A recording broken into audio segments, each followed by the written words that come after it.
Hello friends, कैसे हैं आप सब। आई होप आप सब अच्छे होंगे और अपने एग्ज़ाम की प्रिपरेशन बहुत अच्छे तरीके से कर रहे होंगे। मैं प्रियंका आर्या आप सबका आपके अपने YouTube channel let's start study में बहुत बहुत स्वागत करती हूँ। जैसे कि आप सबको पता है कि हमारे चैनल पर जनरल साइंस में बायोलॉजी की थ्योरी क्लासेस चल रही थी, जिसमें इससे पहले आपने पढ़ा था पाचन क्या होता है, पाचन तंत्र के बारे में पढ़ रहे थे। तो पाचन तंत्र में सम्मिलित अंग कौन कौन से होते हैं, कौन कौन सी ग्रंथियाँ होती हैं। तो सबसे पहले मैंने आपको बताया था मुख गुहा के बारे में, पाचन क्या होता है, फिर पाचन की प्रक्रिया का प्रारंभ कहाँ से होता है, तो मुख गुहा से। तो आज के इस पार्ट में मुख गुहा के भाग के बारे में पढ़ेंगे। तो मुख गुहा के भाग कौन कौन से होते हैं। मुख गुहा के 3 भाग होते हैं, जीभ, दांत और ओष्ठ। तो आज हम इन तीनों के बारे में पढ़ेंगे कि इन तीनों की पाचन में क्या भूमिका होती है, पाचन में कैसे सहयोग करते हैं। इसलिए इस वीडियो को पूरा एंड तक देखिएगा और कॉपी पे लिख के बैठिए ताकि इम्पोर्टेंट पॉइंट के आप नोट्स बना सकें। तो चलिए स्टार्ट करते हैं। सबसे पहले जानते हैं मुख गुहा के भाग। तो सबसे पहले मैंने आपको बताया, मैं आपको इमेज लगा के हर चीज़ को बहुत ही अच्छे तरीके से समझाऊंगी, जिससे आपको बायोलॉजी बहुत अच्छे से समझ में आए, इंटरेस्ट आएगा आपको। तो मुख गुहा के मुख्य रूप से 3 भाग होते हैं, आपकी जीभ, दांत और ओष्ठ। तो हम एक एक के बारे में डिस्कस करेंगे। सबसे पहले जैसे हम भोजन को ग्रहण करते हैं, तो भोजन को हम कहाँ से ग्रहण करते हैं, हम ऐसे मुख गुहा से, तो मुख से ही तो भोजन को ग्रहण करते हैं। मुख में भोजन जाता है, वहाँ पे फिर हमारे दांत क्या करते हैं, भोजन को काटने और पीसने चबाने का काम करते हैं। इसके पश्चात हमारी जीभ, जीभ में लार होती है। लार में मुख्य रूप से 2 एंजाइम पाए जाते हैं, टाइलिन व लाइसोजाइम एंजाइम। ये क्या कर देता है, लार को भोजन में मिला देता है, जिससे भोजन क्या हो जाता है, एक पोलस रूप में फॉर्म बन जाता है, ये सेमी लिक्विड फॉर्म में बनने लगता है। उसके पश्चात और जीभ का क्या काम होता है, जीभ टेस्ट भी तो फील करती है। हम खट्टा खा रहे, मीठा खा रहे, कैसा खा रहे, इसका टेस्ट में किसके द्वारा होता है, जीभ के द्वारा होता है। तो चलिए एक एक करके डिस्कस करते हैं। सबसे पहले ये आपको हमने इमेज दिखा दी, अभी हम इसके बारे में एक एक पॉइंट आपको समझाएंगे। सबसे पहले हम पढ़ते हैं जीभ के बारे में। जीभ क्या होता है, टंग। टंग आपकी मांसपेशियों से बना एक अंग होता है, जो हमें क्या करता है, स्वाद का अनुभव कराता है। जीभ बनी किससे होती है, तो मांसपेशियों से बनी हुई एक संरचना होती है। और हमारे जीभ में क्या होता है, टेस्ट बड्स पाई जाती है। टेस्ट बड के माध्यम से क्या होता है, हमें टेस्ट का फील होता है। और एक और पॉइंट याद रखना, फीमेल में क्या होता है, मेल के अकॉर्डिंग टेस्ट बड्स की संख्या ज़्यादा होती है। और जीभ में लगभग कितनी पाई जाती है, तो 8 से 10,000 स्वाद कलिकाएँ पाई जाती हैं। और जीभ के और क्या काम होते हैं, पहला काम तो आप समझ गए, जीभ के माध्यम से हमें टेस्ट का फील होता है, स्वाद का पता चलता है। दूसरा क्या होता है, जीभ भोजन में लार को मिलाती है। तो भोजन में लार कौन मिलाता है, तुम्हारी जीभ ही तो मिलाती है। तो भोजन का दूसरा काम, जीभ भोजन में लार मिलाती है। इसके अलावा जीभ क्या होती है, हमारे बोलने में भी तो सहायक होती है। हम बोल रहे तो इसमें सहायक कौन है, जीभ सहायक है, ठीक है। तो 3 काम क्या होते हैं, हमारे जीभ के होते हैं। अब इसके अलावा जीभ के बारे में देख लेते हैं कि जो हमें टेस्ट का अनुभव होता है किस भाग से होता है। कई बार आपको एग्जाम में इस तरह से क्वेश्चन पूछे गए, जैसे मीठा, मीठा खाते हैं तो मीठे का फील कहाँ पे होता है, तो जीभ के अग्रभाग से हमें मिठास का अनुभव होता है। पश्च भाग से हमें तीखा, कोई भी चीज़ कड़वी होती है, तीखी होती है, तो उसका अनुभव होता है हमें पश्च भाग से। मध्य भाग में क्या होता है, नमकीन का अनुभव होता है, जबकि किनारे भाग से हमें खट्टे का पता होता है। तो इंपॉर्टेंट पॉइंट को जरूर नोट कर लीजिएगा। जैसे यहाँ पे आप इमेज भी देख सकते हैं, जैसे जीभ का क्या होता है, मध्य भाग, मध्य भाग में हमें क्या पता चलता है, नमकीन। किनारे, किनारे जैसे ये है, यहाँ से आपको क्या पता चलता है, खट्टे का पता चलता है। पश्च भाग, पश्च भाग में क्या होता है, आपको तीखे का पता चलता है। जो आपका अग्रभाग होता है, अग्रभाग से हमें क्या होता है, मीठे का पता चलता है। तो ये एक इम्पॉर्टेंट पॉइंट है जो आपसे क्वेश्चन पूछा जा सकता है, तो इस पॉइंट को आप याद रखिएगा। जो इम्पॉर्टेंट पॉइंट है, अगर मैं उससे बोलूँ कि इसको याद रखिएगा, तो उसको आपको हर हाल में याद ही रखना है, इसलिए उसके नोट्स बना लीजिएगा, क्योंकि जब एक बार आप लिख लेंगे तो चीज़ें आपको आसानी से याद हो जाएंगी। चलिए इसके आगे हम डिस्कस करते हैं। अब हम पढ़ते हैं दांत के बारे में, दांत से रिलेटेड कुछ इंपॉर्टेंट पॉइंट। तो पहले study of teeth is called, study किस में करते हैं, ओडोंटोलॉजी में, ये भी इंपॉर्टेंट पॉइंट है। Study of teeth is called odontology.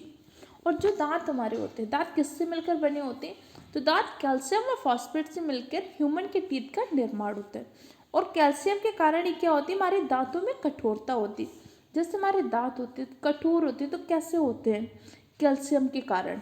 इस पॉइंट को याद रखना है। इसके अलावा ये कैल्शियम हमारे हड्डियों में भी तो पाया जाता है, इसी कारण तो हमारी हड्डियां कठोर होती हैं। अब आपसे पूछ सकते हैं कि दांतों में कितना कैल्शियम पाया जाता है, अस्थियों में कितना कैल्शियम पाया जाता है। तो जो हमारे दांत होते हैं, दांत में 98% कैल्शियम पाया जाता है, जबकि हमारी अस्थियां बोन्स में कितना 68% कैल्शियम पाया जाता है। तो आप बताइए इसमें से कौन ज़्यादा कठोर होगा? हमारे दांत ज़्यादा कठोर होंगे कि अस्थियां ज़्यादा कठोर होंगी? ऑब्वियसली सी बात है, हमारे दांत ज़्यादा कठोर होंगे, क्योंकि कैल्शियम के कारण ही तो कठोरता होती है। और दांतों में 98% कैल्शियम पाया जा रहा है, जबकि हमारे अस्थियों में क्या होता है 68% कैल्शियम पाया जाता है। तो हमारे शरीर का सबसे कठोरतम भाग क्या हो गया? दांत हो गया। एक एक पॉइंट बहुत इंपॉर्टेंट है और इसी तरह से क्वेश्चन बनते हैं। तो हमारे शरीर का सबसे कठोरतम भाग हमारा दांत है। उसके बाद क्या होता है? हमारी अस्थियाँ होती हैं। अस्थियों में 68% कैल्शियम पाया जाता है, जबकि हमारे दांतों में 98% कैल्शियम पाया जाता है। और कैल्शियम के कारण ही क्या होती है? कठोरता होती है। अब चलिए आगे देख लेते हैं मानव दांत की विशेषताएं। जो ह्यूमन टीथ के बारे में पढ़ रहे हैं, इसकी विशेषताएं क्या होती हैं? इसकी विशेषताएं जाने इससे पहले आपको पता होना चाहिए ना दांत के काम क्या होते हैं। हम पाचन में दांत को क्यों पढ़ रहे हैं? क्योंकि जो आप भोजन को खाते हैं उसको काटने का, चबाने का, पीसने का काम तो हमारे दांत ही करते हैं ना। और दांत कितने प्रकार के पाए जाते हैं? 4 प्रकार के। इंसीजर, कैनाइन, प्रीमोलर और मोलर। कृंतक, रत्नक, चवर्णक, अग्रचवर्णक, ये 4 प्रकार के दांत हमारे ह्यूमन टीथ में पाए जाते हैं। अब चलिए देख लेते हैं मानव दांत की विशेषताएं क्या क्या होती हैं।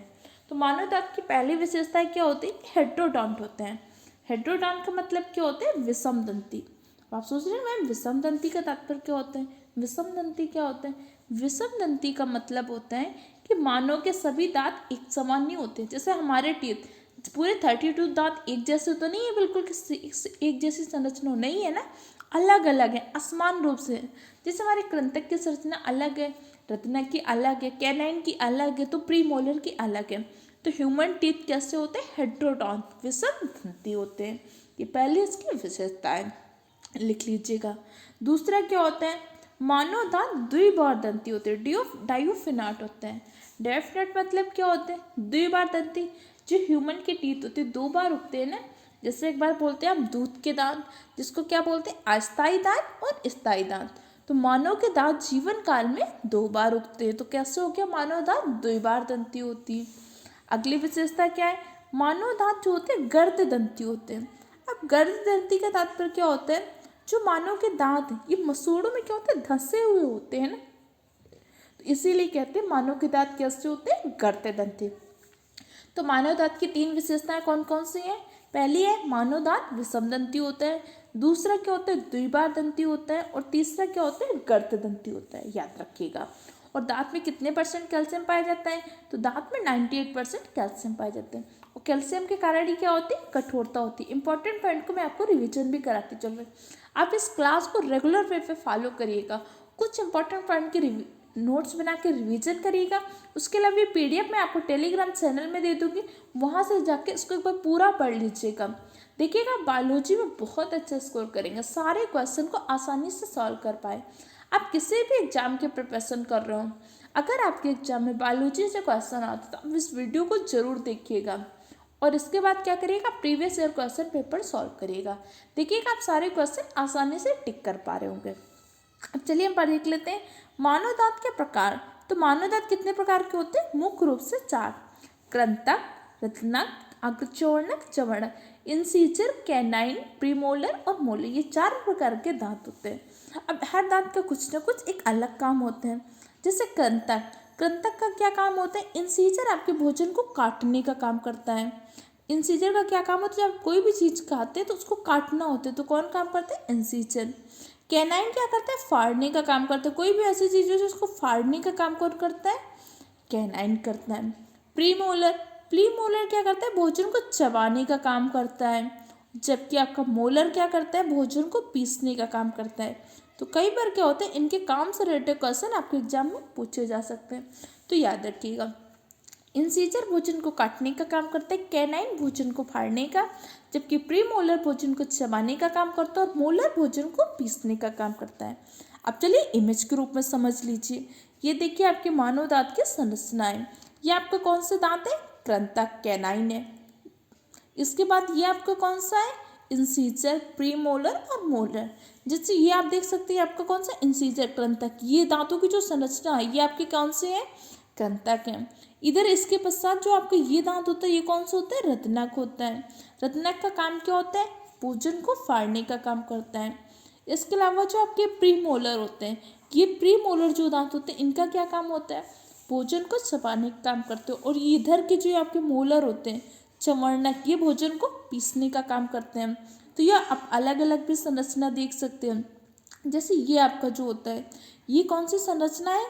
तो ये आपकी कृंतक की संरचना है। और कृंतक यही दांत आपका क्या करता है? भोजन को काटने का काम करता है। इसके अलावा जो आपका ये होता है थर्ड नंबर का जो टीथ है, ये आपका कौन सा टीथ है? रत्नक। रत्नक भोजन को फाड़ने का काम करता है। इसके बाद आपका प्रीमोलर, प्रीमोलर ये भोजन को क्या करता है? चबाने का काम करता है। इसके अलावा ये आपका मोलर, मोलर भोजन को पीसने का काम करता है। ये आपका क्या होता है? ह्यूमन का अगर डेंटल फार्मूला पूछेगा तो वैक्स के विद का, ये आपका डेंटल फार्मूला होता है। इस पॉइंट को याद रखिएगा, कहीं पर डेंटल फार्मूला से क्वेश्चन पूछे जा सकते हैं। ये किसका? एक वैक्स का, वैक्स मानव के डेंटल फार्मूला है। अब एक बार आपके यूपीएससी के एग्जाम में क्वेश्चन पूछा गया था, ह्यूमन का डेंटल फार्मूला किसके डेंटल फार्मूला से सेम होता है या मैच करता है? तो ह्यूमन का डेंटल फार्मूला और मंकी का डेंटल फार्मूला दोनों का सेम होता है। इस पॉइंट को याद रखिएगा, क्योंकि एक बार यूपीएससी में ये क्वेश्चन पूछा जा चुका है। ह्यूमन डेंटल फार्मूला और मंकी का डेंटल फार्मूला, दोनों का डेंटल फार्मूला क्या होता है? सेम होता है। इसी प्रकार गोट का और काऊ का डेंटल फार्मूला सेम होता है। अब नेक्स्ट पॉइंट देख लेते हैं। नेक्स्ट पॉइंट पूछ सकते हैं कि जैसे शाकाहारी में कौन सा दांत अधिक विकसित होता है, मांसाहारी में कौन सा दांत अधिक विकसित होता है? तो शाकाहारी में आपका कृंतक अधिक विकसित होता है, क्योंकि शाकाहारी जो चीज़ें खाते हैं ना तो उसे काटना ज़्यादा पड़ता है। जैसे हम कोई भी चीज़ खाते हैं, खीरा खाते हैं, ककड़ी खाते हैं, अलग अलग चीज़ें खाते हैं ना, तो उसको मुख्य रूप से काटने का काम होता है ना। तो जो शाकाहारी जीव होते हैं उसमें मुख्य रूप से कृंतक अधिक विकसित होते हैं, जबकि जो मांसाहारी जीव होते हैं उसमें मुख्य रूप से क्या होता है? आपका रत्नक अधिक विकसित होता है, क्योंकि उन्हें क्या करना पड़ता है? फाड़ने का काम करना पड़ता है। जैसे आपका लायन होता है, लायन क्या करता है? मांस को जो होता है अपने उसको फाड़ने का काम करता है ना, तो इसके लिए क्या होता है? उसमें रत्नक अधिक विकसित हो जाता है, जबकि शाकाहारी में कृंतक अधिक विकसित होता है। इसके अलावा कृंतक का काम क्या होता है? अभी मैंने आपको बता दिया। कृंतक भोजन को काटने का काम करता है, रत्नक भोजन को फाड़ने का, जबकि चवर्णक भोजन को चबाने का काम करता है और आखिरी चवर्णक भोजन को पीसने का। तो इनके काम क्या होते हैं दांतों के, ये याद रखिएगा। इसके अलावा डेंटल फार्मूला याद रखिएगा। और मानव दांत की जो मैंने आपको विशेषताएं बताई कि मानव दांत कैसे होते हैं? विषम दंती। इसके अलावा कौन कौन सी विशेषता होती है? मानव दांत आपको द्विबार दंती होता है, गर्त दंती होता है। ये तीनों विशेषताएं याद रखिएगा। और दांत के कौन कौन से काम होते हैं और ह्यूमन का डेंटल फार्मूला कौन सा होता है, ये पॉइंट याद रखिएगा। अब आपसे क्वेश्चन पूछ सकते हैं कि जैसे एक बच्चा होता है तो बच्चे में सबसे पहले कौन से दांत का विकास होता है? तो बच्चे में सबसे पहले आपके इंसीजर का विकास होता है, कृंतक का सबसे पहले विकास होता है। इसीलिए होता है कि जब छोटा बच्चा होता है तो उसके हाथ में उंगली जाती है तो कई बार आपसे काट लेता है ना, क्योंकि उसके इंसीजर विकसित होते हैं और जिससे वो काटने का काम करते हैं तो आपके हाथों में भी काट लेता है। अब हम दांत की संरचना के बारे में पढ़ लेते हैं कि हमारे दांत की संरचना कैसी है। तो दांत की संरचना को आप स्ट्रक्चर ऑफ टीथ को 2 पार्ट्स में पढ़ सकते हैं। पहला क्या होता है? बाह्यतम भाग। दूसरा क्या होता है? आंतरिक भाग। बाह्यतम भाग में आपके 3 भाग आते हैं। पहला आपको होता है क्राउन, जिसे आप शिखर कहते हैं। दूसरा भाग होता है मिडल पार्ट, जिसे मध्य भाग कहते हैं। तीसरा क्या होता है? आपका रूट होता है। ये आप क्या क्या हो गए? दांत के बाह्यतम भाग हो गए। क्राउन, मिडल पार्ट और रूट, ये आपके दांत के कैसे हैं? बाह्यतम भाग हैं। अब इसके अलावा आंतरिक भाग में आपकी 3 संरचना होती है। कौन कौन सी? Enamel, dentine, pulp. ये आपके आंतरिक भाग की 3 संरचनाएं। अब इसके काम से रिलेटेड क्वेश्चन आपके एग्जाम में पूछे जा सकते हैं। जैसे इनेमल, डेंटाइन व पल्प, ये दांत की क्या होती है? आंतरिक परतें होती हैं। और जबकि बाह्य परतों में कौन कौन सा होता है? क्राउन होता है, मिडिल पार्ट होता है और रूट होता है। क्राउन क्या होता है? जो दांत का बाहर निकला हुआ भाग होता है। जैसे ये आपके दांत की संरचना होती है तो जो बाहर का भाग होता है वही आपका क्या होता है? क्राउन होता है।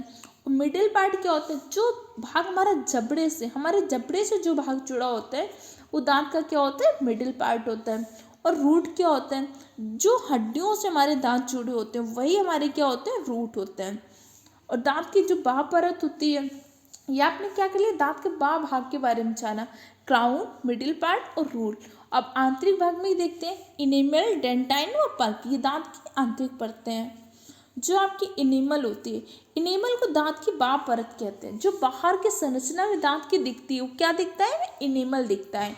इनेमल क्या होता है, शरीर का सबसे कठोरा और तथा सबसे चमकीला भाग भी होता है, क्योंकि हमारे दांत चमकते हैं ना, इनेमल के कारण ये चमकते हैं, और यही क्या होती है, हमारी बाह्य परत होती है। तो आपसे क्वेश्चन पूछ सकता है शरीर का सबसे चमकीला भाग क्या होता है, तो हमारे दांत होते हैं। अब दांत में भी पूछ सकते हैं कौन सी परत होती है, तो इनेमल होती है। इनेमल क्लियर हो गया आपको।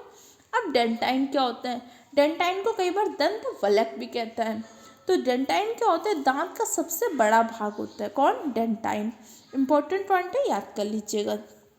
इसके अलावा तीसरा भाग क्या होता है आपका, पल्प। पल्प क्या होता है, पल्प वह भाग होता है जिसमें ब्लड सप्लाई होती है, और ये तंत्रिका तंत्र से भी जुड़ा होता है। जैसे कई बार किसी व्यक्ति को पायरिया आदि हो जाती है तो उसके दांतों से क्या होता है, ब्लड आने लगता है। तो ब्लड किस भाग से आता है, पल्प से आता है, क्योंकि पल्प भाग में ही ब्लड सप्लाई होती है।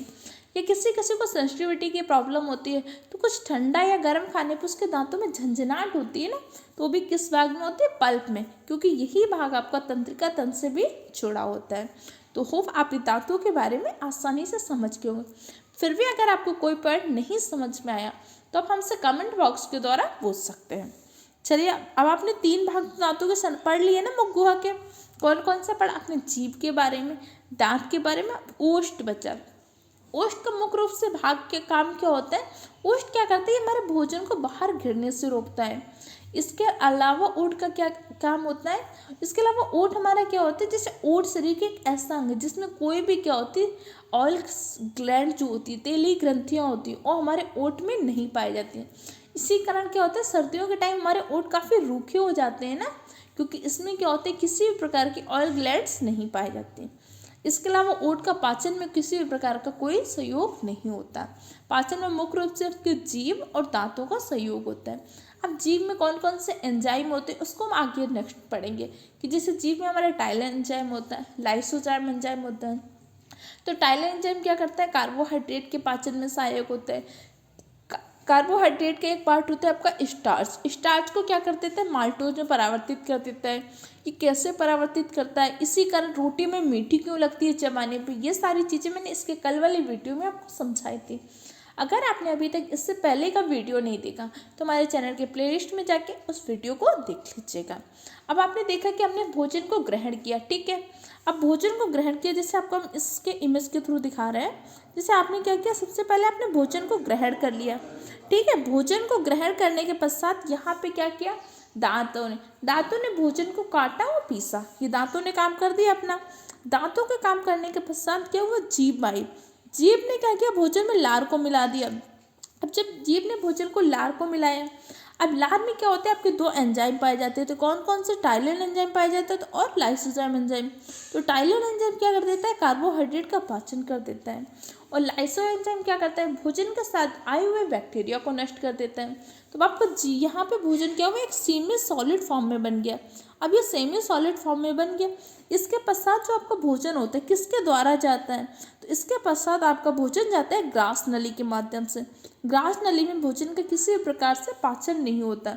अब ग्रास नली क्या करता है, भोजन को दूसरे अंग में पहुंचाता है। तो अब हम जाके पढ़ते हैं ग्रास नली के बारे में, क्योंकि आपने जीभ के बारे में पढ़ लिया, दांतों के बारे में पढ़ लिया, दांतों के काम क्या होते हैं, इससे इंपॉर्टेंट पॉइंट, इसकी संरचना क्या होती है, ये तो आपने पढ़ लिया। अब हम पढ़ते हैं ग्रास नली के बारे में। तो ग्रास नली क्या होती है, उपास्थि की बनी एक संरचना होती है जिसकी लंबाई कितनी होती है, 25 सेंटीमीटर। और किसकी बनी होती है, उपास्थि की बनी होती है। और आपकी उपास्थि कैसी होती है, तो उपास्थि आपकी संकुचनशील होती है। जैसे कई बार क्या होता है, थोड़ा सा कुछ ज़्यादा खा लिया, मतलब जैसे क्या होता है, बाइट अपना हमने क्या कर लिया, ज़्यादा ले लिया, तो ऐसा लगने लगता है अटकता है। तो ऐसा नहीं, अटकता नहीं, उस टाइम पे हमारी उपास्थि क्या होती है, ऐसे संकुचनशील होने लगती है। अगर ये मान लीजिए उपास्थि की ना बनी होती है, सोचिए उपास्थि के स्थान पे अस्थियों की बनी होती है, और हमारी अस्थियाँ कैसे होती हैं, अस्थियाँ तो कठोर होती हैं। तो मान लीजिए जैसे ये खाना हमारा जा रहा है और यही खाना थोड़ा सा मैं ज़्यादा कर लिया, तो बिल्कुल ये चिपक जाता है ना, तो हमारा चोक होने की संभावना होती है। और हमारी उपास्थि की बनी होती है, तो उपास्थि की बनी होने पर जैसे खाना आप खा रहे हैं, ज़्यादा होने पर क्या होता है, ये थोड़ा सा अपना संकुचन हो जाता है। इसीलिए ग्रासनली किसकी बनी होती है, उपास्थि की बनी एक संरचना होती है। ग्रासनली का काम क्या होता है, भोजन को मुख से लेकर अमाशय तक पहुंचाने का कार्य ग्रासनली को होता है। या हमारा मुख गुहा से भोजन को ग्रहण किया, अब उसको क्या अमाशय तक पहुंचाएगी, ये काम किसको होता है, हमारे ग्रासनली को होता है। जैसे आप ये इमेज देख लीजिए, जैसे यहाँ पे आपने मुख गुहा के बारे में अभी आपने पढ़ा कि जैसे आपने भोजन को ग्रहण किया, भोजन को ग्रहण करते ही दांतों ने क्या किया, भोजन को काटने और पीसने का काम किया, जीभ ने उसमें लार मिलाया और कार्बोहाइड्रेट का आंशिक रूप से पाचन कर दिया। इसके पश्चात आपकी क्या होती है, भोजन का जब ये पाचन हो गया तो भोजन कहाँ से आपके ग्रास नली के द्वारा ये अमाशय तक जा रहा है। ये क्या होती है, ग्रास नली है। जैसे ये आप इमेज देख सकते हैं किसकी, ग्रास नली की। तो ये किसकी है, ग्रास नली। ग्रास नली आपकी बनी किसकी होती है, तो उपास्थि की बनी होती है। और इसकी एक और क्या होता है, ग्रास नली आपकी संकुचनशील होती है। इसके पश्चात ये भोजन को कहाँ पे लेके आती है, तो ये आपके अमाशय में लेके आती है। ये आपके अमाशय की संरचना है। अमाशय में भोजन कौन लाता है, तो आपका ग्रास नली। जैसे आप ये देख सकते हैं, ये देखिए अमाशय से जुड़ी है ना आपकी ग्रास नली, जबकि अमाशय के ऊपर आपका ये क्या होता है, लीवर होता है। पर जबकि ग्रास नली भोजन कहाँ पे लाती है, अमाशय में लाती है। आपसे ये पॉइंट भी एग्जाम में पूछा जा सकता है। अब चलिए हम आगे देख लेते हैं। अब ग्रास नली में भोजन का पाचन नहीं होता, इस पॉइंट को याद रखिए। ग्रास नली सिर्फ क्या करती है, भोजन को मुख गुहा से लेकर अमाशय तक पहुंचा देती है, जबकि आपके ग्रास नली में किसी भी प्रकार का भोजन का पाचन नहीं होता। इस पॉइंट को आप ऐसे याद रखिएगा, जिस भाग में किसी भी प्रकार का कोई एंजाइम नहीं होगा वहाँ पे भोजन का पाचन नहीं होता। तो फिर एंजाइम क्या है, एंजाइम एक प्रकार के जैव रसायन होते हैं जो हमारे भोजन के पाचन में सहायक होते हैं। जैसे आपके मुख गुहा में दो प्रकार के एंजाइम थे ना, टाइलिन एंजाइम, लाइसो एंजाइम। अब आपकी ग्रास नली में तो किसी प्रकार का कोई एंजाइम नहीं है, और जब आपका ग्रास नली में कोई एंजाइम नहीं है तो ग्रास नली में भोजन का पाचन भी नहीं होगा। तो जो आपकी फूड पाइप होती है, तो फूड पाइप का काम क्या होता है, फूड पाइप सिर्फ भोजन को अमाशय तक पहुंचाती है। कहाँ से लेती है, मुख गुहा से लेती है। और ग्रास नली में क्या होता है, क्रमाकुंचन गति होती है। इस पॉइंट को याद रखिएगा। और आपकी ग्रास नली किससे जुड़ी होती है, तो अमाशय। अमाशय में भोजन कौन पहुंचाता है, तो आपकी ग्रास नली पहुंचाती है। अब आपने इतना तो समझ गए।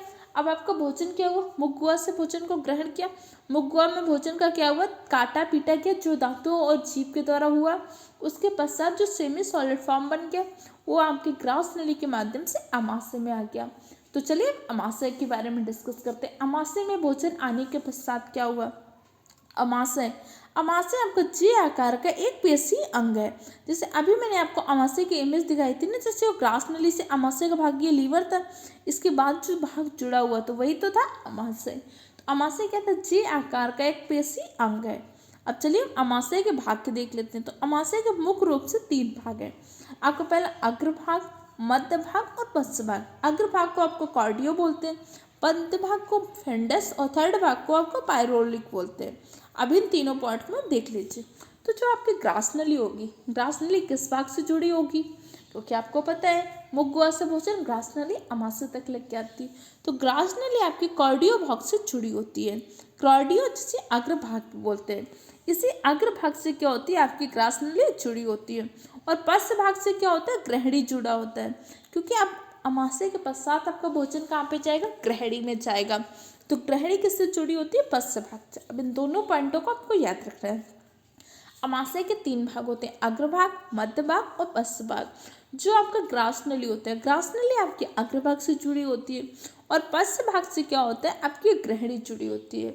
अब इसको भोजन का सीक्वेंस याद रखिएगा। पहले भोजन क्या होगा, मुख गुहा में आया, मुख गुहा में भोजन को जो थोड़ा बहुत पाचन होना था, जो भी होना तो हुआ, ठीक। उसके पश्चात क्या होता है, ग्रास नली। ग्रास नली क्या करती है, भोजन को अमाशय तक पहुंचा देती है। ग्रास नली में भोजन को कोई भी पाचन नहीं होता है। ग्रास नली के पश्चात भोजन आपका कहाँ आ गया, अमाशय में आ गया। अब अमाशय से आपका ये भोजन क्या होगा, वापस ग्रहणी में जाएगा। अब ये जब ग्रहणी में जाएगा तो ग्रहणी में तो भी अमाशय के किसी भाग से जाएगा ना। अब यहाँ से आपसे 2 क्वेश्चन बन सकते हैं। ग्रहणी में भोजन कौन पहुँचाता है, तो अमाशय पहुँचाते हैं। अमाशय का कौन सा भाग पहुँचाते हैं, तो कौन सा पश्च भाग, जिसे आप पाइलोरिक बोलते हैं। ये क्या करता है, ग्रहणी में भोजन को पहुँचाता है। अब जैसे आप इसको इमेज से देख लीजिए। इमेज में देखिए, सबसे पहले आपका क्या हुआ, भोजन मुख गुहा में आया। मुख गुहा के पश्चात भोजन कहाँ गया, आपका ग्रास नली में गया। ग्रास नली के पश्चात आपका भोजन कहाँ पे आया, अमाशय में आ गया। अब आपका ये भोजन अमाशय में तो आ गया, अब अमाशय के पश्चात ये भोजन कहाँ पे जाएगा, आपकी ग्रहणी में जाएगा। तो ये आप देख सकते हैं ग्रहणी की संरचना है। अब आपका भोजन कहाँ पे आया, ग्रहणी में आ गया। ये तीनों पॉइंट आपको क्लियर हो गए। अब ग्रहणी के पश्चात फिर आपका क्या होगा, छोटी आंत में बड़ी आंत में जाएगा, वहाँ पे भोजन का पाचन होगा। ये सारी चीज़ें आप समझ गए। अब हम अमाशय के बारे में जान लेते हैं। आपने भोजन के आने का सीक्वेंस तो समझ गए ना, कि आपका भोजन अब कहाँ तक आ चुका है, ग्रहणी तक। तो लेकिन अमाशय में इसका भोजन को होता क्या है, अमाशय में भोजन का क्या पाचन होता है, चलिए देख लेते हैं। तो अमाशय में आपकी क्या होती है, एक जठर ग्रंथि पाई जाती है। और जठर ग्रंथि से क्या होता है, जठर रस का स्रावण होता है। और जठर ग्रंथि में जो आपकी 3 प्रकार की कोशिकाएं पाई जाती हैं। तो जठर ग्रंथि आपकी कहाँ पे पाई जाती है, अमाशय में पाई जाती है। और जठर ग्रंथि में आपकी 3 प्रकार की कोशिकाएं होती है। कौन कौन सी कोशिका होती है, जाइमोजिन सेल होती है, ऑक्सीडेंट सेल होती है और म्यूकस, ये 3 प्रकार की कोशिकाएं होती हैं। और जो आपकी ऑक्सीडेंट कोशिका होती है, इससे क्या होता है, एचसीएल अम्ल का स्रावण होता है। एचसीएल का होता है एक प्रकार का अम्ल होता है, ठीक है, जो जैसे हमारे मार्केट के एसिड होते हैं, कम से कम उससे 10 गुना ज़्यादा अम्लीय होते हैं। कौन सा, एचसीएल अम्ल। तब आप पूछ रहे हो मैम, अगर ये हमारे मार्केट के एसिड से 10 गुना ज़्यादा क्या होते हैं, अम्लीय होता है, तो फिर ये हमारे अंदर नुकसान क्यों नहीं करता। ये तो हमारे शरीर के अंगों को नुकसान कर सकता है, तो ये नुकसान क्यों नहीं करता। चलिए अब हम देखते हैं। अब ये तो पॉइंट आपको समझ में आ गया कि जो एचसीएल होते हैं, ऑक्सीडेंट कोशिका से एचसीएल का स्रावण होता है। ऑक्सीडेंट कोशिका किसमें पाई जाती है, तो जठर ग्रंथि में। और जठर ग्रंथि से एचसीएल अम्ल का स्रावण होता है। इसके अलावा जैसे आपके 3 और कोशिकाएं पाई जाती थी, जो आपका ऑक्सीडेंट कोशिका से क्या हुआ, एचसीएल का स्रावण हो गया। इसके अलावा जो आपके म्यूकस कोशिका होती है, ये क्या करती है, एक परत बना देती है, जो एचसीएल से हमारे शरीर के अन्य अंगों की रक्षा करता है।